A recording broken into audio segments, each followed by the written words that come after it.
Okay, hey. So what we've been doing today is getting in some of the supports for the braces for the loft. So that's what the 2x6s against the walls were for. Other 2x6s are going to rest on top of there and on top of this guy here, which is going to be on this wall. Current problem is this was just arbitrarily picked 12 feet out, and it looks like the last support beams are going to have like 6 inches of this sticking out. So I need to figure out if we need to have the plywood going up to there and have it not supported, have this sticking out, which would be kind of fun, or lop that off at 6 inches with the chainsaw. So that's kind of what I'm working on right now, is coming up with plans for the supports for the back loft.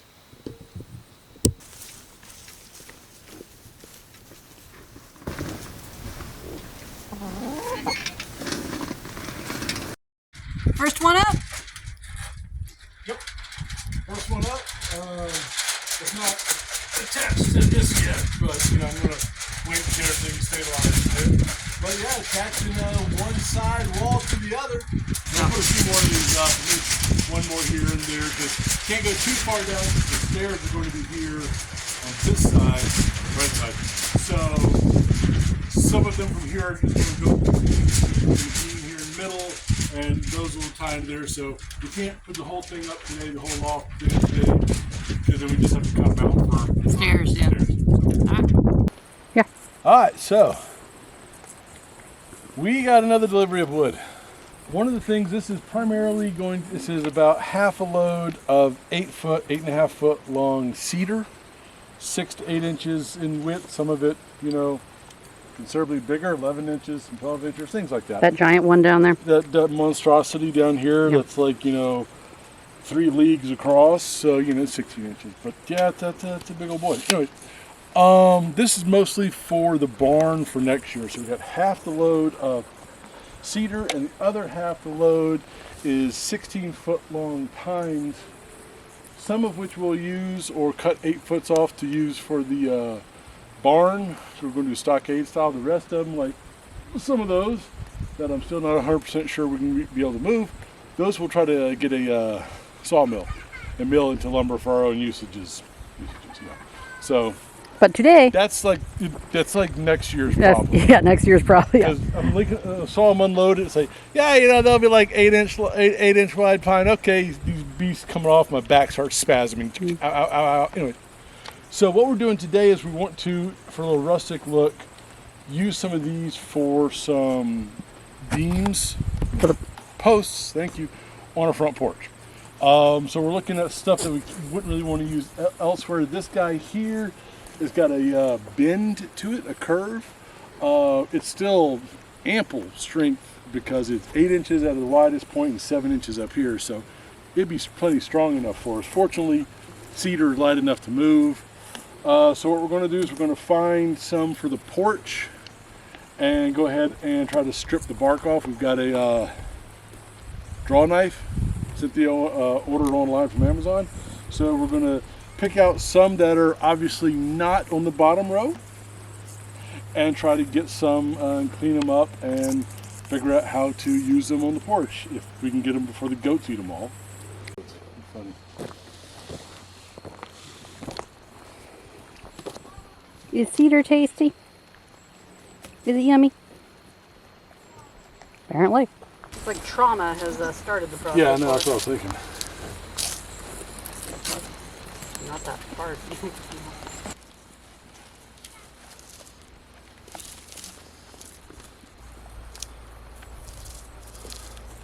And I need the draw knife a whole lot.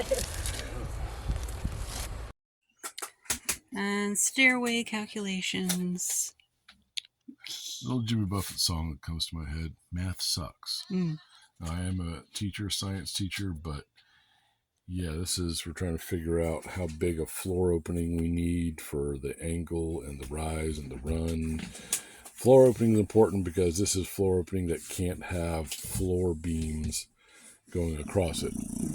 So we got to build a box to support those, probably with something going down here. So yeah, we can get it done. We're going to be able to do it. Fun times. Good times.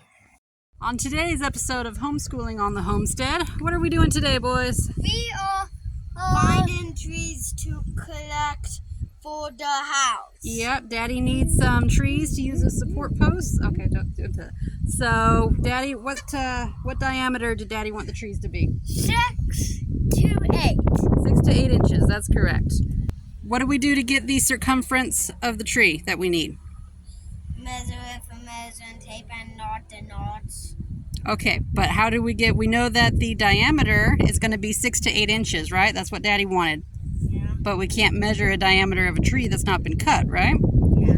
So what did we have to multiply it by in order to get the circumference? Pi. 3.14.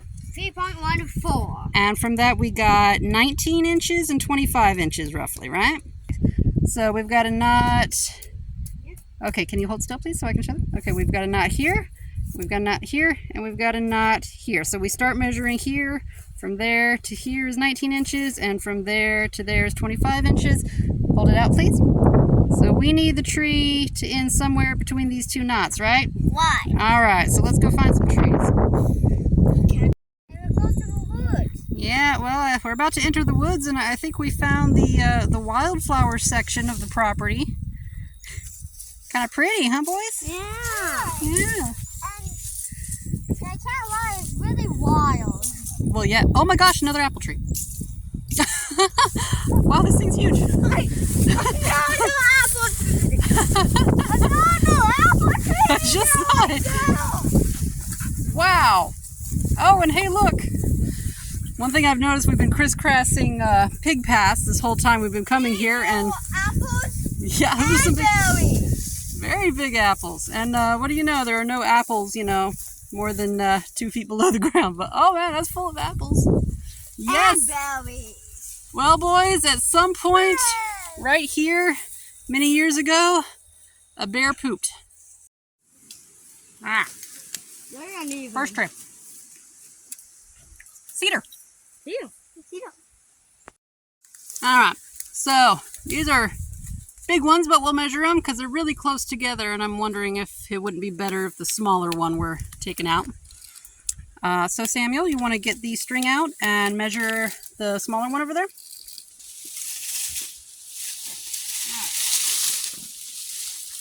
So we'll start here.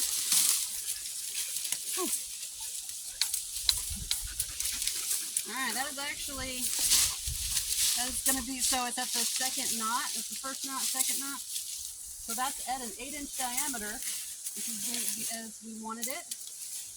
And it goes up a decent way. And he's really close to this bigger guy, so I'm inclined to leave the bigger guy and take the smaller guy. And we'll have some cedar, and I think that would be really good for the porch, don't you think? Yeah. Yeah. All right, we found one. It's still alive. I think this is a fir.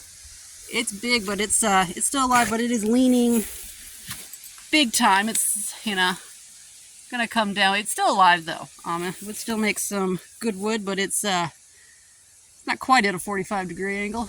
Oh, hey, there's a cedar right next to it. Actually, that looks like it's not so good. We'll measure both those. All right, Samuel, you go ahead and measure. I do.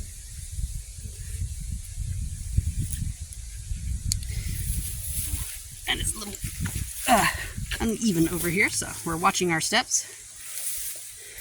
Well done, Samuel. And what are you measuring right now? The circumference. The circumference. Very good. All right, now pull it nice and straight. Taut there. Well, you don't want to make a knot. You just want to see where. Oh, okay, you're not. Okay, so where's the other? There's the other knot. So that's the start right there. Right, and these are the 2 knots. So wrap them around the tree nice and tight there. All right, and so that is just under 8-inch diameter, right? So that's perfect. And it looks really straight and really tall. It looks very sick. There aren't very many leaves on it. I think it's dying. So that would be a good tree to take too. It wouldn't hurt the forest to take a sick and dying tree. How come? Because it's sick and dying. And because it's just one tree. Well, yes, it's just one tree. But you want to be, you don't want to take trees you don't have to take. We need some trees to build our house right now,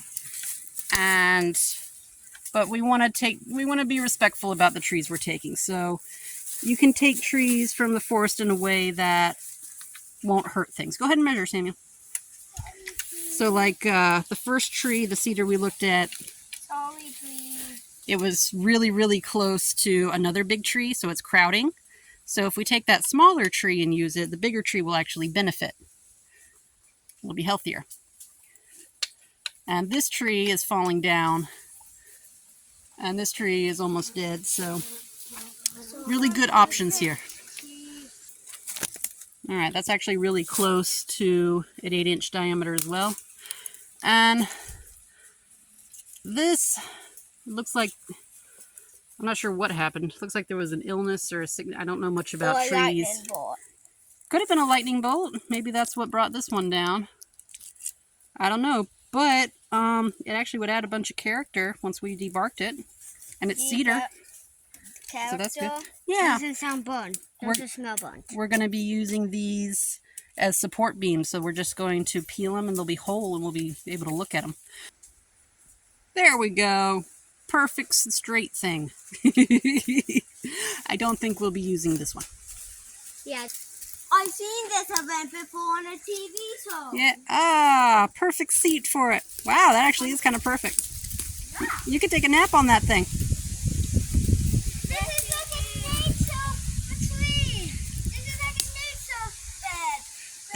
A nature seat, you mean? A nature seat with a dog sticking its head. Yeah, it even comes with a dog pillow. How convenient. What'd you find, Samuel? A feather with blue on it. Pretty for your feather collection. Yeah, awesome. Little bird did that. All right, let's look at the difference between these leaves here. So, all right, you hold one and you hold one, okay? So I can point. All right, so these are both maple leaves, and unless I have grossly misunderstood the lessons, this is going to be a red maple tree because see how rough the edges are? The difference is rough and smooth. Rough and smooth, yeah. This should be a sugar maple leaf, and this is a red maple, and it's the serrated edges really that are, okay, stop spinning please so I can see. So that are the difference. So we have both sugar and red maple. They're all very small, but they're here. That's pretty cool. So what do the sugar maples do? Make sugar. Maple. Make maple what? Syrup. Maple syrup, that's right. Yeah. And red ones do not. Red ones do not. I think the red maples are mostly just pretty. And we have found the moat path, and there is the house in the distance. We shall go forth. And a really nice breeze. Isn't that beautiful? We got to have some apples along the way.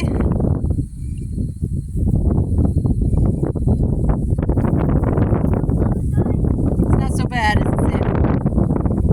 Yeah, it's nice.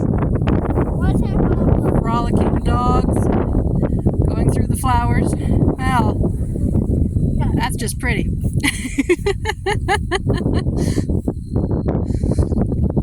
And in yonder distance, the house we are building. Let's go home.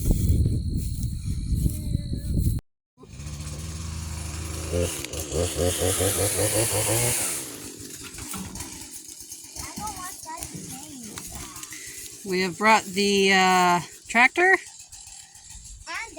and Daddy. We brought the tractor and Daddy. We have identified the first tree, the cedar.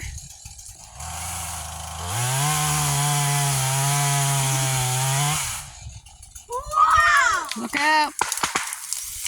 Woohoo!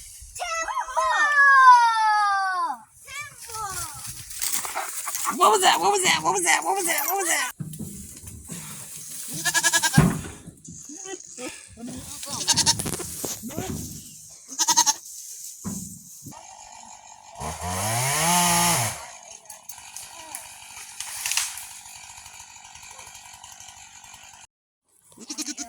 And apparently cedar bark is delicious because we have all of this forage all the way around us.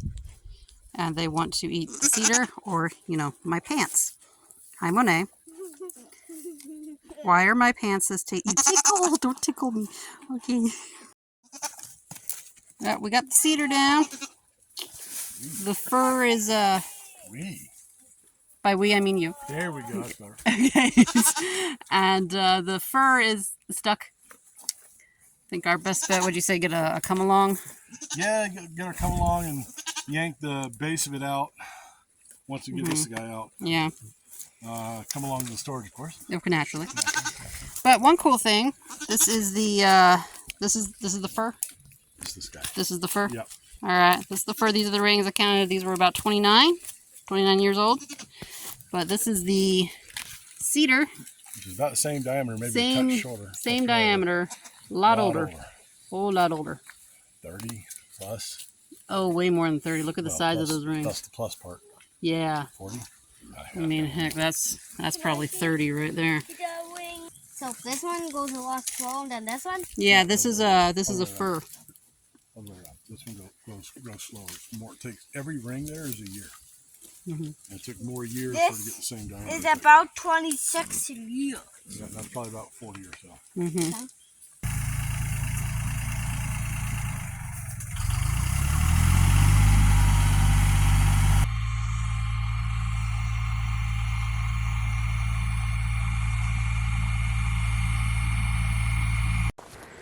At first, we weren't sure if the cedar was going to arrive in time or if we would be getting any cedar. There's been some confusion with this order, obviously, because we were hoping for some hardwoods. So these are the 2 cedar we brought from our property. This one here is 12 feet and the other one is Longer. All right, so we'll use those on the inside. Because we need it for the inside. We need something about 11 feet or so. Perfect. So these are perfect. The edges ends just need all squaring up. Now you got to figure out how to mount them, which will be a further adventure. It fits. Yeah. It fits. It's great. It's enough. That's fine. To clean up the corners here and make 2 more. Yeah. And then we get to mount them. Hey, that's gonna be fun. But hey, no, it works. But yeah, no, it works. Yeah. I'll put the strapping on. We're going to put hurricane strapping on this wall too. I'll do that before I mount these so that it can go, inside of it. But yeah, here's where it's going to... so great. I'm kind of holding it up, so... Yeah. Here's where it's going to run up to there. Woohoo, your first stairs, honey bunny. Sticking out a little bit, but not too bad. No. Things have gotten modified as we've gone along, so that's just fine. It'll be more comfortable to go up. Yay! All right, so upon further consideration, it didn't fit because of that little sucker right there. I did the math and it would have been about a 5 foot 7 inch clearance, which is insufficient for me. So what we ended up doing is just moving the whole stringer, the whole ladder rack, so that instead of it, ending there, like a step there, that's going to be a rise there. So what I've done is I've done that. I filled in the box, as I'm calling it, this 2x6 here with the rest of the stringers, and I've got a little interior pony wall built. That's going to be where the stairs are going up. So once I get this put up, it'll be a better indication of where the stairwell will be.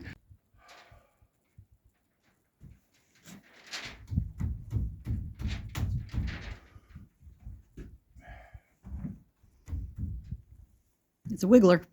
That's a wiggler.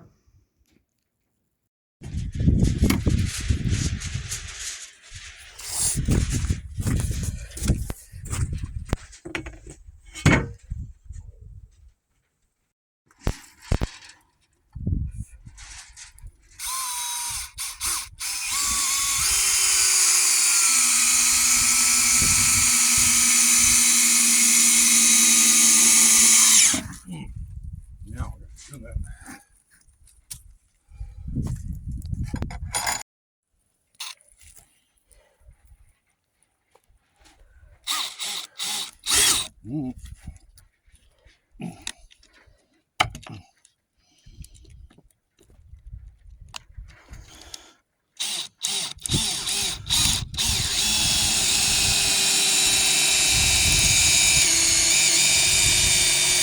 Alright.